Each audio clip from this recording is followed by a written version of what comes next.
In just a moment, X-1. But first, when you hear the hearty laugh and familiar voice of the great Gildersleeve tomorrow night, you know you're in for some hilarious adventures. Because wherever Gildy is around, why, somehow things never seem to go as planned. It might be his impulsive nature, or maybe it's his incurable weakness for the fairer sex.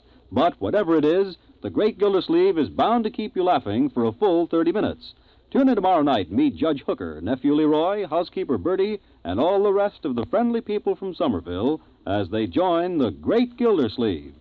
And now stay tuned for X-1 on NBC. Countdown for blast off. X-5, 4, 3, 2, X-1, fire.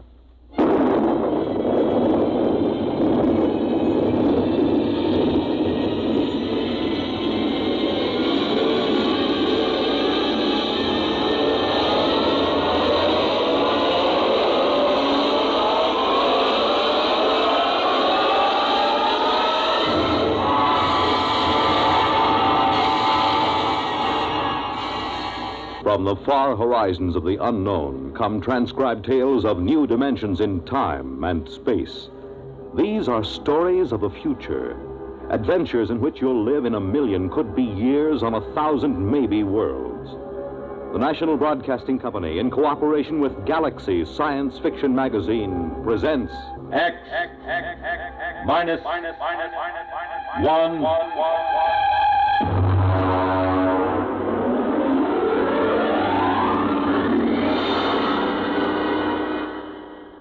Tonight's story, Junkyard, by Clifford D. Simak.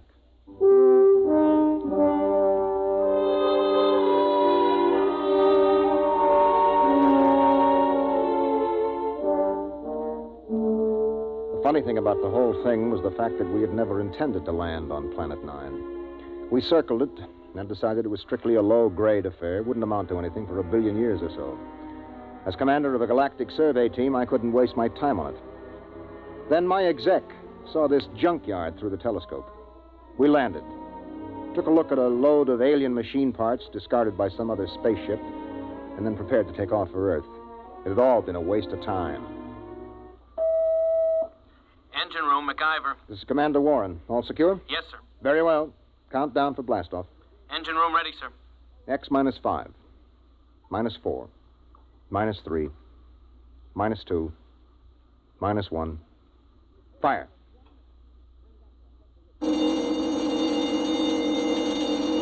Mac, what's wrong down there? Well, I don't know, sir. Brady, get the data analyzer ready. We'll have to correct for a new takeoff time. That's the first time I ever heard of engine failure before takeoff. Oh, better before than after. Engine room? Yes, sir. What's happening? You boys ready yet?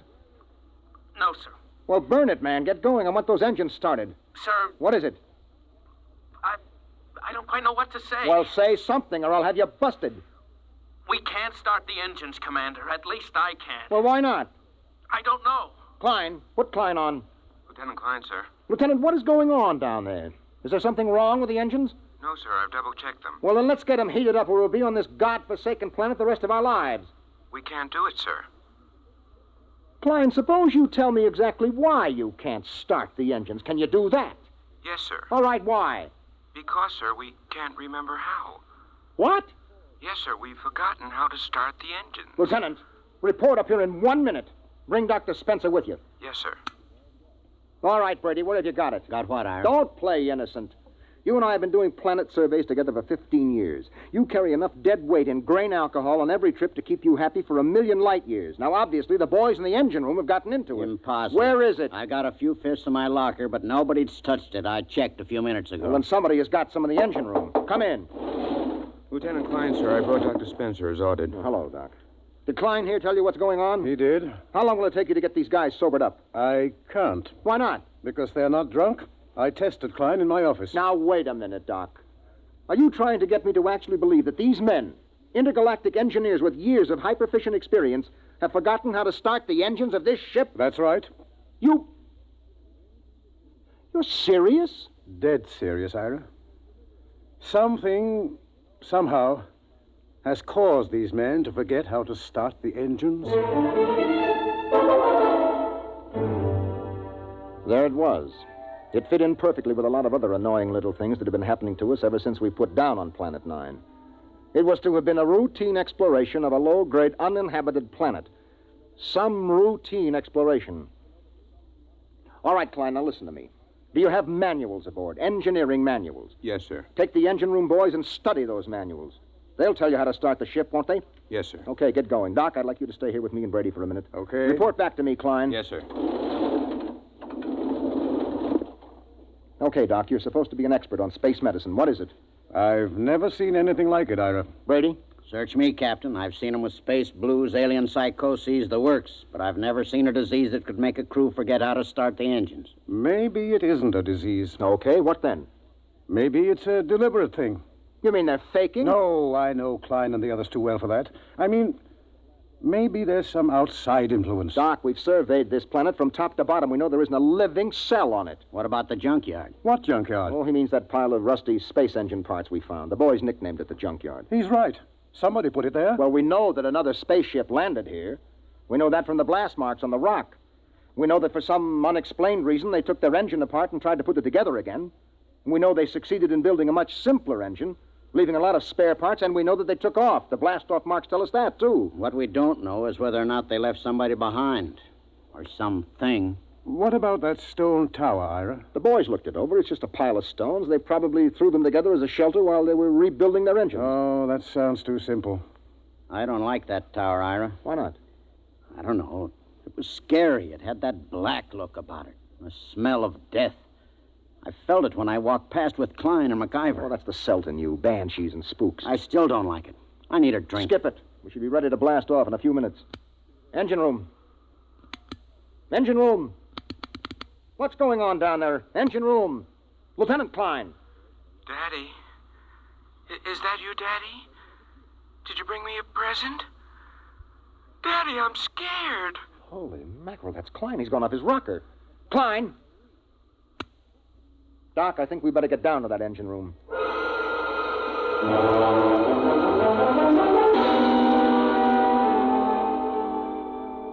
When Doc examined Klein, he found him to have the mind and memory of a 6-year-old. That's it, Ira. Something drained Klein of his memory. And that's as much as I can tell you. Well, that's a big help. Here's the manual he was reading. Well, at least we can follow this manual and get off this stinking planet. Hand it to me. Right here.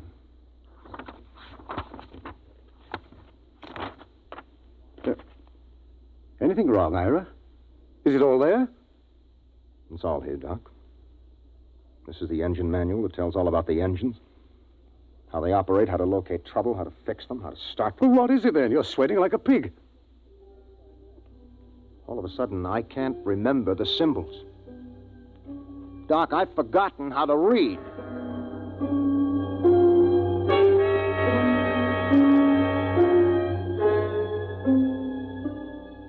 I left the engine room and went out through the lock to stand on the outside platform of the ship.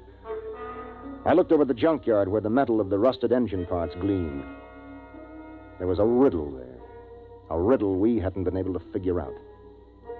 Why had an alien spaceship landed here, ripped out its engines, and then put together a simple, less efficient engine and taken off again? And they had worked in an awful hurry, judging by the mess they'd left. Why? Why? Mind if I join you, Ira? No, help yourself, Doc. How's Klein? We've made him some toys. He's playing with them.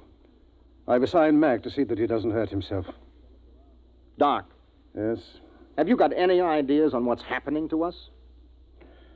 Well, man experiences incidents, gathers knowledge, knows emotions. Then, as he grows older, he begins to forget those experiences, forget that knowledge. That's what life is, a long series of forgettings. Here on 9, in some impossible way, the forgetting is speeded up. It happens overnight. No, there's more to it than that. Well, I'm going back to my cabin and try to get some rest.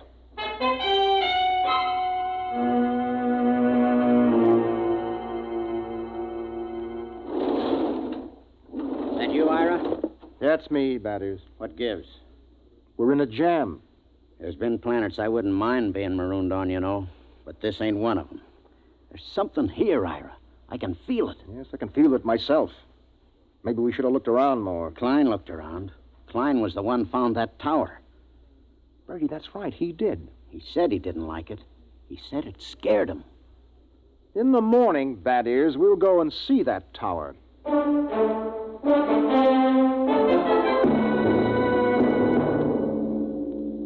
In the morning, I took Doc and MacIver and Brady with me, and we walked across the valley to the stone tower. It wasn't much of a tower, maybe 8 or 9 feet high, made of rocks piled one on top of the other. Pretty solid. Well built and odd.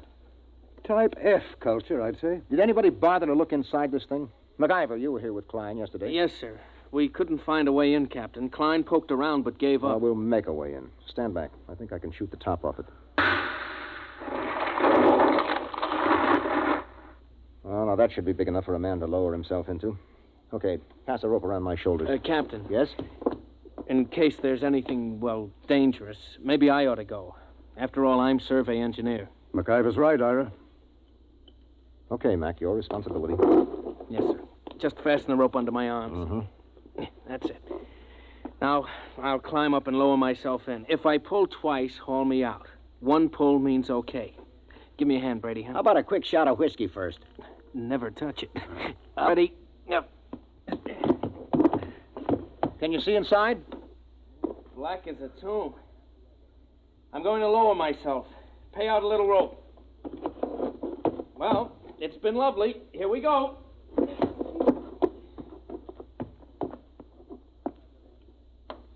One tug. He's on the ground inside. Yeah, I wonder what he's found. I still don't like it. Oh, Brady, there's probably not a thing in there except a few... There's 2 tugs. 3. Come on, haul them out. Heave. Yeah, Brady, help me through the top. Right. Easy now, Mac. What the heck is in there, anyway? Mac?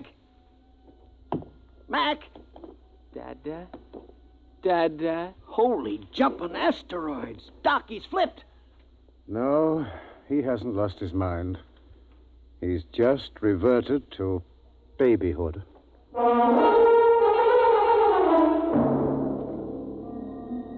We stood there at the foot of the tower, stunned. MacIver sat on the ground, happy as a clam, playing with his fingers and talking happy little nonsense syllables. Doc, take a look at him. Make sure that he's okay physically. Check. If it's fright, his pulse will be way up. Mac, let me have your hand. That's a good fellow. Now. Good heavens. What is it? I've forgotten what the normal pulse rate is. Pulse. Pulse? Doc, let's get out of here. Brady, pick up MacIver and bring him back to the ship. Come on, let's get away from this tower.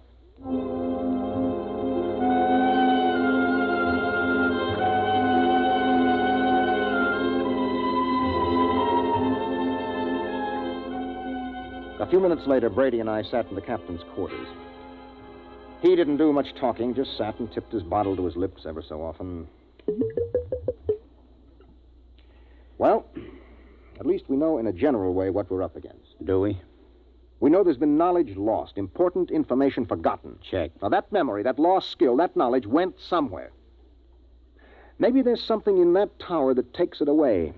And I have a silly feeling we might even get it back. Have a drink. That is, get a couple of men, volunteers. Now? Now. What for? We're going to find out what's inside that tower.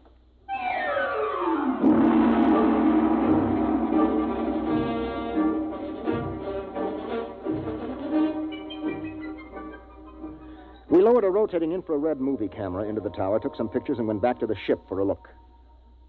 There was something in there, all right.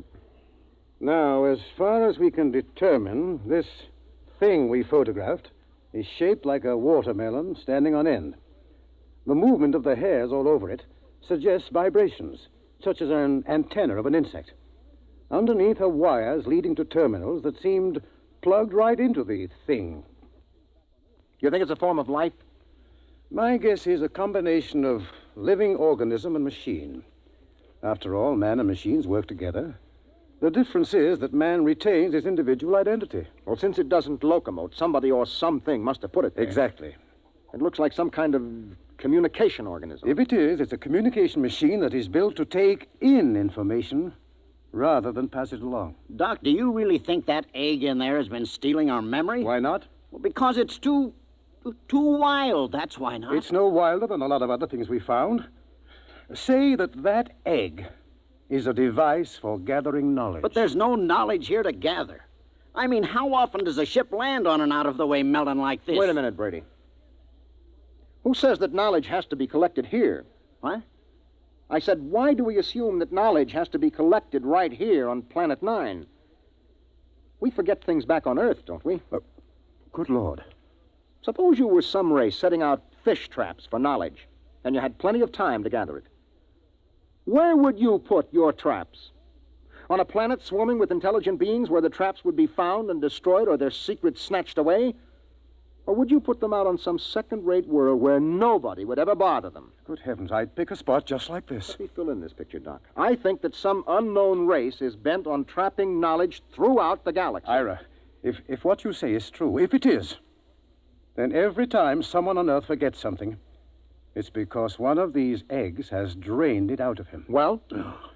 It's too fantastic. Have you got a better guess? No. Well, the question is, what do we do next? If anybody gets near that egg, he winds up like some puling little baby. You were pretty near it that first day.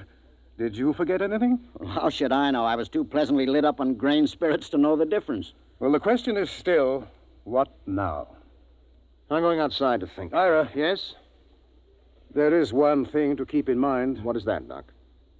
If those are memory traps, then there must be a way for somebody to empty them. And if we're ever going to get away from here, what's gone in has got to come out.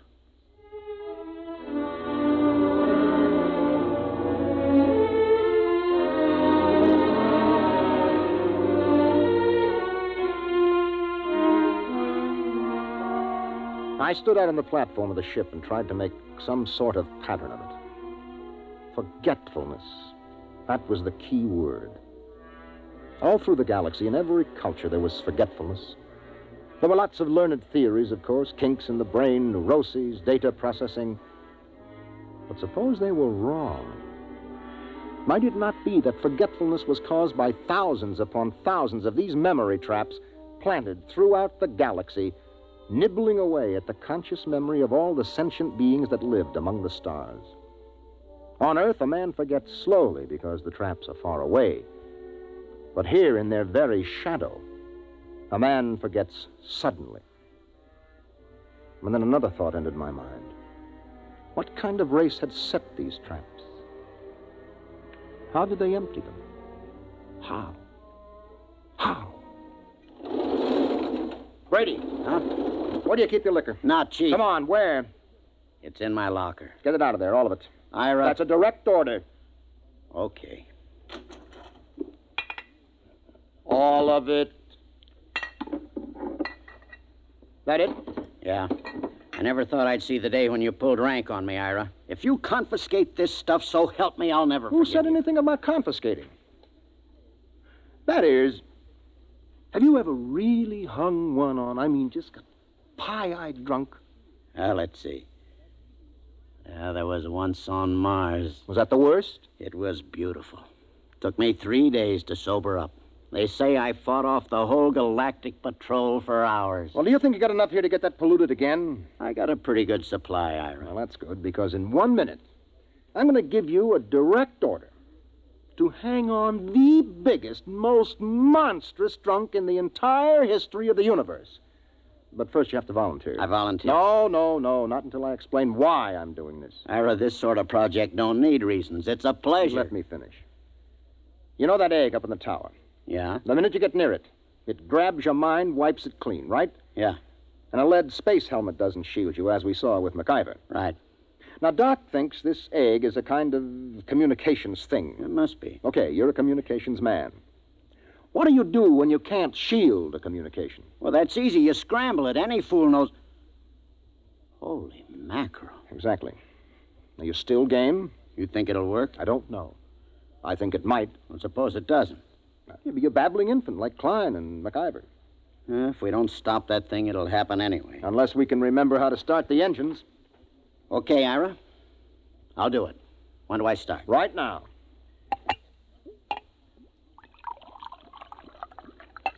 Well, Ira, here's mud in your ever-loving intergalactic eyeballs. You know something? I'm beginning to like this mission already.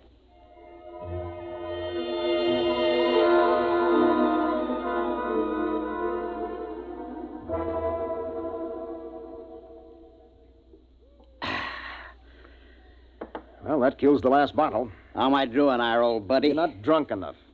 I should have picked somebody like Doc, except he'd probably pass out. I'm not drunk enough, huh, old buddy pal? Not yet. Well, then, in which case, old buddy, I'm going to have to do something I never like to have to do. What's that? I'm going to have to go into my extra special emergency reserve supply. It's a little supply I keep in case of getting marooned on a planet, you know? I don't like to go into it, but in this case, it's my duty.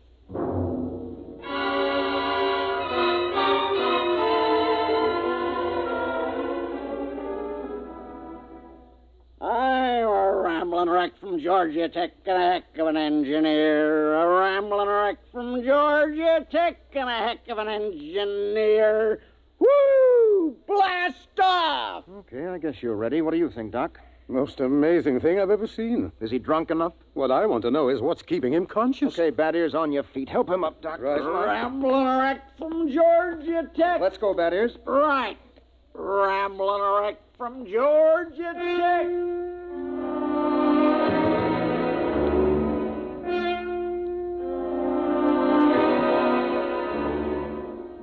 Somehow we pushed, hauled, and stumbled Bad Ears Brady out of the ship and up the rocks to the egg tower.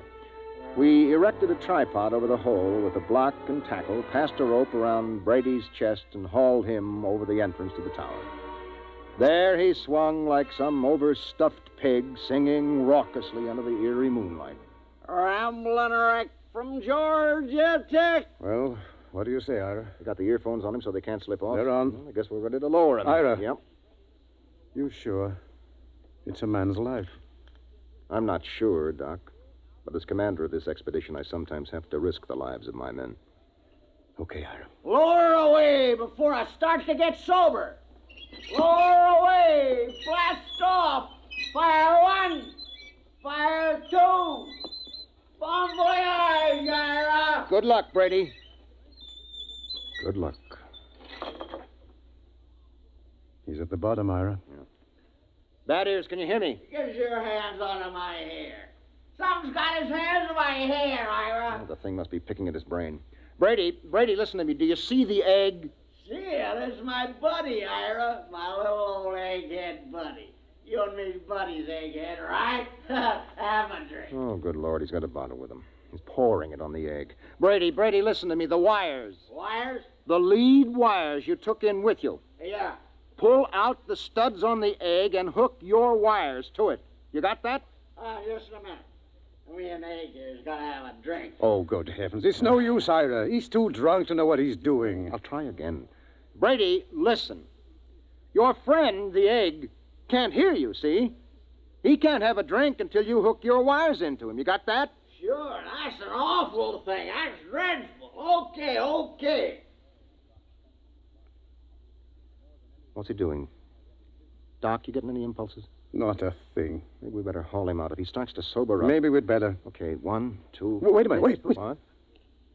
I'm getting something, Ira. What? This is fantastic. Oh, I'm getting something. All right, haul him out, quick. Right. Come on.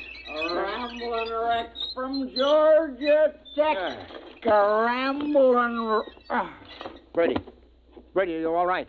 Doc, help me. Take a look at him. Is he okay? Yes, he's okay. Just passed out. Let's get him back to the ship. Right. You know what, Ira? What? Tomorrow about 9 a.m., we're going to be in on the most colossal hangover in the history of mornings after.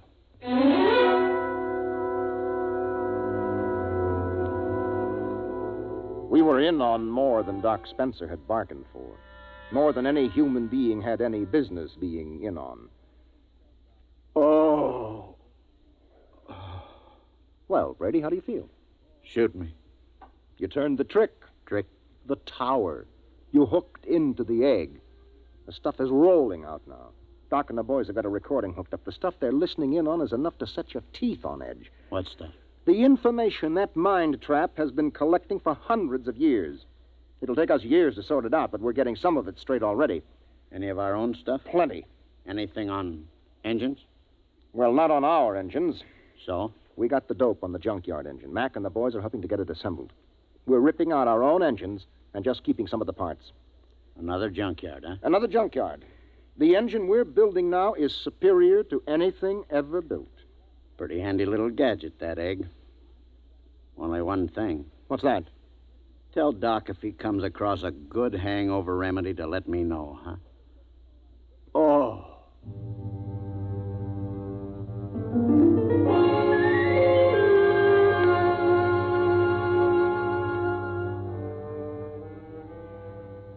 It took us about 6 days to assemble new engines using some of our parts and some of the advanced designs from the junkyard. During most of that time, Doc Spencer sat down at the tower with a set of headphones monitoring the information from the egg.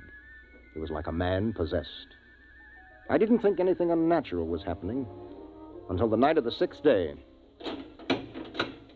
Well, that does it. The boys have got the engines ready for blast-off.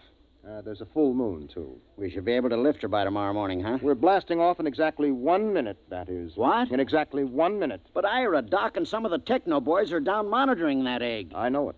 Well, it'll take them 20 minutes to get back into the ship with all that equipment. They're not getting back. Huh? I said they're not getting back. Ira, are you nuts?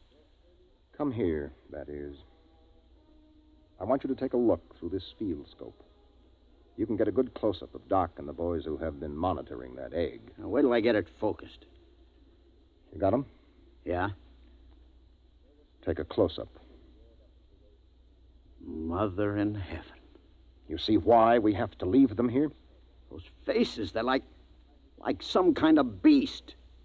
What is it, Ira? What's happened to them? The same thing that must have happened to the crew of the last ship that touched here. The same thing that made them blast out of here in such a tearing hurry. What? That is, there isn't only knowledge in that thing. Those boys are monitoring something else. Something else.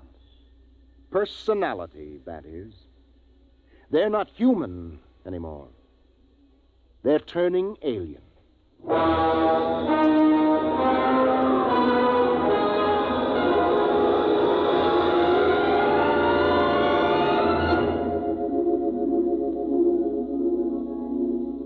They were still there when the ship roared up away from Planet 9 and pointed her silver nose toward Earth. We could see them in the scopes. A group of tiny figures crouched over the recording equipment, their earphones plugged into the egg. They didn't even look up when we blasted off. They were no longer human now. They were something else. Something 1,000,000 light years old and of another world.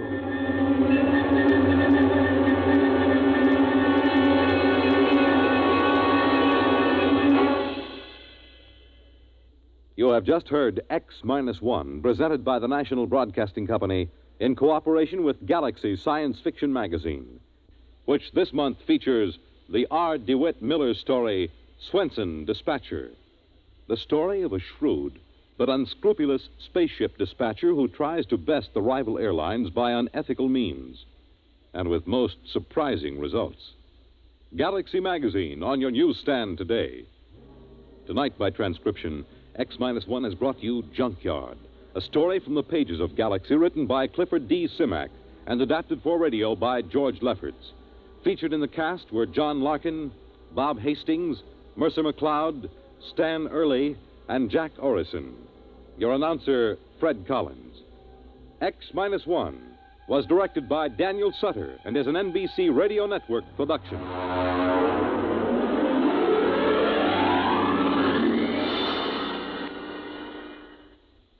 Let's visit Fibber McGee and Molly tonight on the NBC Radio Network. You've been listening to the OTR Gold Network. Find more classic radio at otrgold.com.